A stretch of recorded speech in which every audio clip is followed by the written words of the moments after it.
All right, hey guys, welcome in. A little something different for you guys. Pixel art. I am going to do a pixel art Jordan logo right on here. So I'm going to get started real quick, but before you get too far ahead of yourself, let's go ahead and hit that subscribe button if you have. That's the easiest way to get all my free fun videos coming out every single week. New ideas, inspiration is kind of my specialty here. Just like this, I got inspired actually from one of my Facebook groups that had just talked about some awesome pixel art that kids were doing. So I just opened it up and got these color sheets, printouts that I set out in class and just basically I told the kids, look up pixel art of anything that you want in it. So I'm going to start with the Jordan logo. I'm going to go through it a little bit fast, but then I'll kind of break down kind of some of the techniques and tricks that I use. So why don't you follow along with me real quick as I kind of exit out and then start coloring it in real quick. Let's go.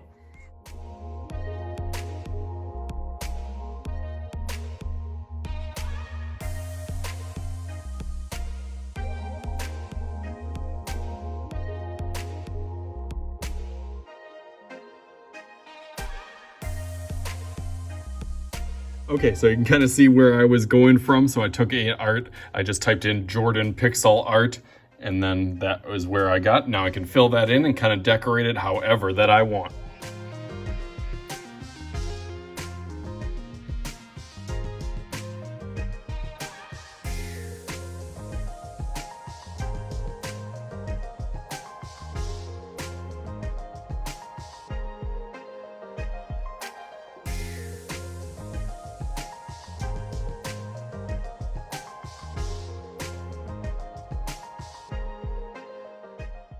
All right, you ready to see it? Bam! There it is. Looks awesome. I did a little background on there and put a little matte and frame and outlined and even did a little jump man in kind of those block letters. Hopefully you guys had fun with this and can inspire a whole bunch of different pixel art like this. And with this, as always, I am Mr. Shooty. This is Mr. Shooty's Art Channel. We'll talk to you guys later.